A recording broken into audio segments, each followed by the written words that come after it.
ஒரு அழகான கிராமத்தில் கண்ணா என்ற சின்ன குருவி வாழ்ந்து வந்தது.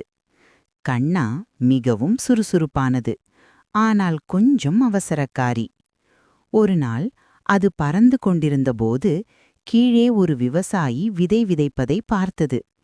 இவ்வளவு விதைகள், எல்லாம் இப்போ சாப்பிடலாமே என்று கண்ணா நினைத்தது. அது கீழே இறங்கி விதைகளை சாப்பிடத் தொடங்கியது.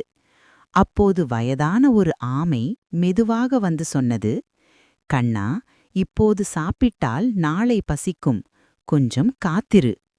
கண்ணா ஆமையின் பேச்சைக் கேட்காமல், நாளை நாளைக்கு பார்த்துக்கலாம் என்று சொல்லி எல்லா விதைகளையும் சாப்பிட்டது. சில நாட்கள் கழித்து மழை வந்தது. விவசாயியின் வயலில் ஒன்றும் வளரவில்லை. கண்ணாவுக்கும் உணவு கிடைக்கவில்லை. அப்போது கண்ணா மிகவும் வருந்தியது. அது ஆமையை தேடிச் சென்று சொன்னது, நான் உன் பேச்சைக் கேட்டிருந்தால் நல்லா இருந்திருக்கும்.